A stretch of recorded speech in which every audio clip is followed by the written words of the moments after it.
Hello, guys.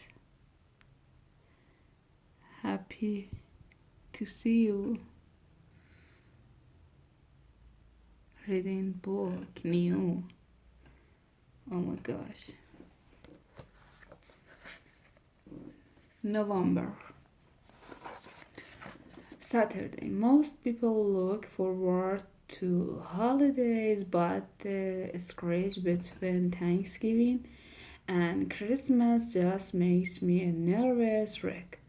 If you make a mistake in the first 11 months for the year, it's no big deal, but if you do something wrong during the holiday season, you are gonna pay for it. It's some most much pressure to be on your best behavior for a whole month. The most I can really handle is 6 or 7 days in a row. So if they move Thanksgiving to week before Christmas, it will be fine by me.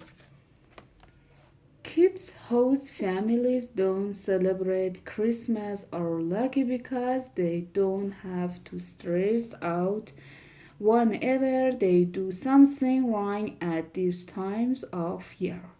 In fact, I have few friends in the category who I see at a little extra jury round now just because they can. The thing what really makes me nervous is the whole Santa issue. The fact that he can't see you when you are sleepy and now when you are awake really creeps me out. So I've started wearing a sweatpants to bed because I really don't need Santa seeing me in my underwear. I'm not really convinced that Santa has the time to keep an eye on you 24 hours a day anyway. I figured he can only check in on each kid owns or twice a year for a few seconds and with my luck that happened at the most embarrassing moments. If Sanata really does see everything do you, then I could be a trouble. So when I write to him, I don't say what I want for Christmas and ask that. I use my letters to paint myself in the best possible light. Then there are the necessary or nice list they are always talking about. You hear about it, but you never actually get to see it. So it's up to grow up to tell you where you stand at any given moment. And something about that just doesn't seem right. I kinda wonder who accurate the list really anyway. There is a kid named Jared Polo who lives up the street from me, and if there is anywhere who deserves to be on the negative list, it is him. It's him.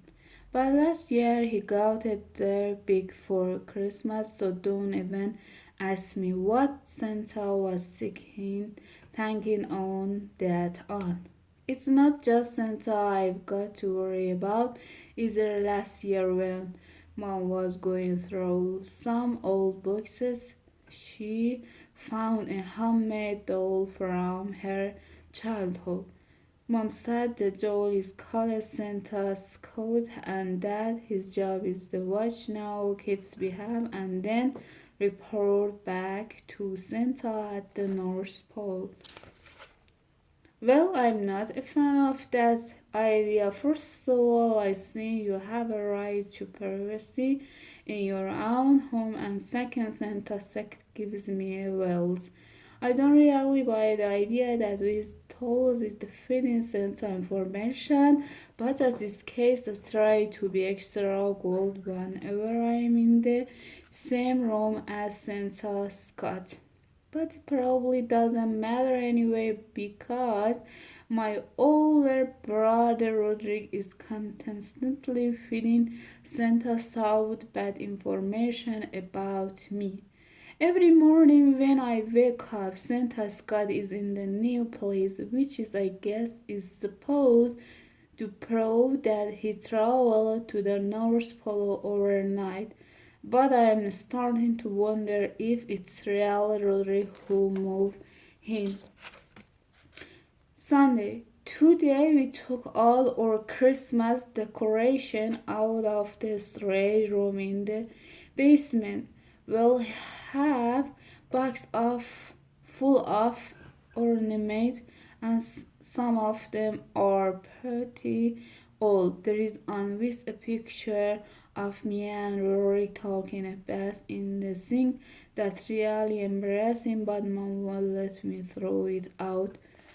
We put up the tree in the living room and started hanging ornament on it. My little brother Manny was taking a nap upstairs and he woke up and found out we were very decoration. The tree without him, he had a total meltdown. The reason Manny was so upset was because someone had hung his favorite ornament, this candy can he really liked, so mom took it all off the tree and handed it to Manny to hang up himself. But Manny wanted his ornament to be the first on of the tree off, so that meant we had to take all the decoration down just so he could get his way.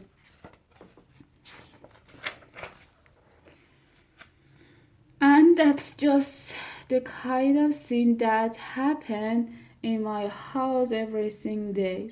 Mom has started to use this trait of Santa as a way of getting Minnie to behave, but I am sure she will, so I don't see it such as good strategy for keeping us in the line. So such because the second Christmas over mom doesn't have any really leverage. Monday, right before Thanksgiving break, there was a contest at the school, so they will come up with the best anti-bullying slogan, and the grand prize was a pizza party for a winning team. Everyone wanted that pizza party, and people didn't care what they had to do to win. Two groups of girls in my grade come up with Gauge that were really similar, and each group accused the other one of the stole their idea. The whole situation spun out the control, and eventually the vice principal had to step in for turning into full-scale riot. Our school day only has one legitimate bully these years anyway, and his name is Dance Road, and with all the second and posterior Rivera, I'm pretty sure the message gotten through to him. The day before Thanksgiving, there was a big anti-bully assembled, and everyone in the auditorium was looking at tennis.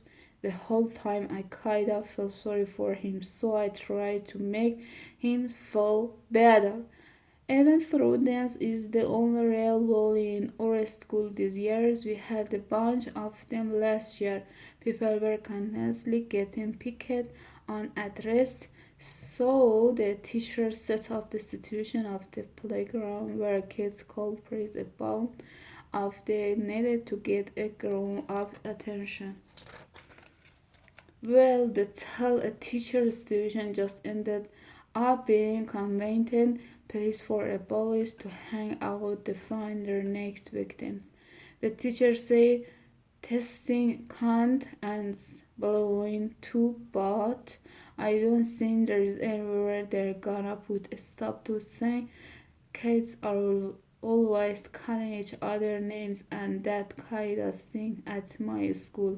In fact, one of the reasons I try to stay under the radar in is because I don't want to end up getting stuck with enigma like Code Johnson died. I Nick Garden could stop in some dog poop at receipt and ever since the people have called him Doki. And I'm not just talking about the kids either, I'm talking about the teacher and even the principal. I'll tell you this, if I ever get a nickname like Doki, I'll move to different town. What? What? But what would probably happen is that, I'm sorry, happen is that someone from my OLD school would have moved to my new town and the whole scene would just start back up again. The teacher always said that when you are getting picked on, you should tell an adult. I think that's a good idea, but it didn't work out so well when I was getting bullied. There was this kid who lived in the neighborhood next to mine, and for some reason everyone called him Nesty Pants. Every time me and my friend rolled one through Nesty past the neighborhood, he chased us with a stick. The thing that really stung was that me and Rollo used to woods in the neighborhood as a shortcut to get to school, so we started having to go out of our way to avoid getting harassed by Nesty Pants. We did exactly what the teacher are always telling us to do and comply to the vice principal. But vice principal really said that niceness stipend didn't go to our school. There was nothing he could really do about it. After getting chased a few more times, I decided I had enough, so I told Dad about the situation. I was afraid Dad was gonna say I need to show up and deal with the problem myself, but he surprised me. Dad said that he had problems with Apple and egg and he knew just what I was going through. Dad's bowl was named Billy Stable, and Billy's favorite thing to do was pin his arm behind his back and holding tree until he cried. Dad said that the kids in the neighborhood told their parents about Billy and they all went to Billy's house to comfort his mom and dad. My staff made Billy promise to never pick on anyone ever again, and Dad said Billy burst into trees and might have even wet his pants. Well, after hearing the story, I don't think Billy's how would have been any smash match for Nestor Pan, but I told that I liked the idea of complying to the bully parallel. I called up Rolly and told him to come over and bring his bed because we needed as much backup and we could get. Dad knocked on Nesty Pen's door and we waited for one of his parents to open it. But Nesty Pen himself came to door. Me and Rolly took off. I guess I should have described Nesty Pants to Dad because it took me a while to understand that the kid who came to the door was the aunt who was causing us all that trouble. That talked to Mr. Pan and she told that her snow was only 5 and that he just get a little wound up sometimes. I'm gonna cry. On the way home, Dad was pretty mad and me for letting myself get bullied by a kid who was still in the kindergarten, but let me just say is my defense that when some kid is chasing you with instead you don't stop to ask him how old he is. Tuesday. They took the last piece of playground equipment away at school today. We started off the year with all sorts of things like monkey bars and swimming and stuff, but now the playground is an empty spot dust pit. The research is basically like a person yard. I heard the school was having trouble paying the insurance for the playground garden, so every time there was some kind of accident or injury on the piece of equipment, the easiest things to do was just remove it. In October, Francesco went flying off the swim set and London to swim, so that took out two big items right there. We lost the monkey bar when a girl named Christy Hine climbed to the top of and then got too scared to come down. The teacher aren't allowed to touch kids, so they had to call Kirsten's parents to come and get her. Eventually, the only piece of equipment left was the balance beam, and I figured nobody could get hurt on this thing.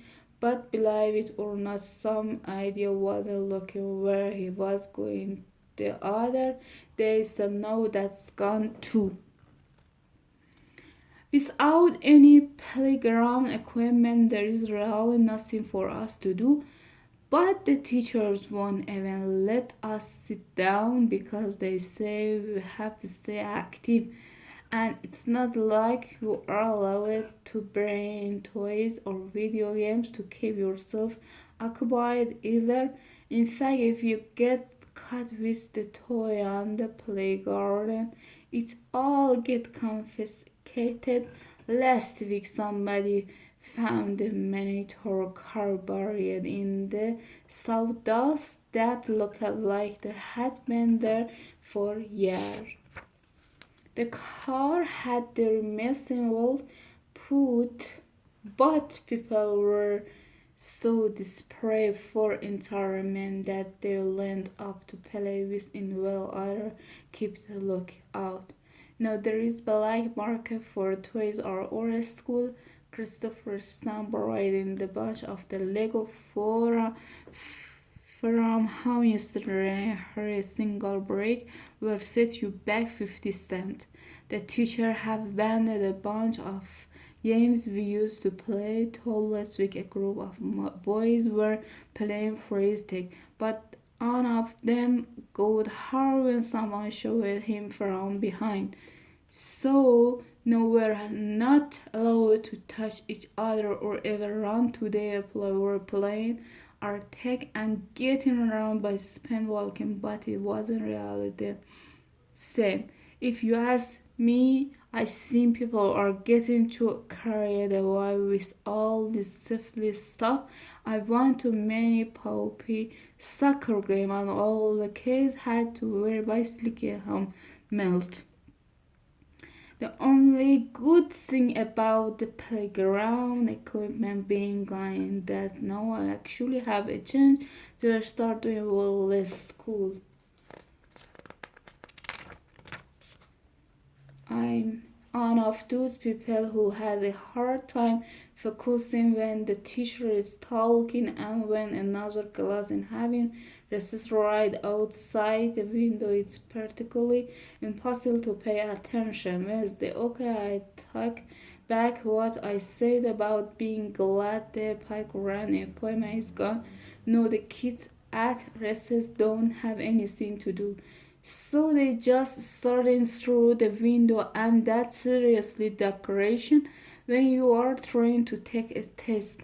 It doesn't help that I'm not exactly the fastest test taker in third grade. I had a teacher named Mr. Singler who taught us all these great tricks for remembering multiplication fast, but they seriously slowed me down.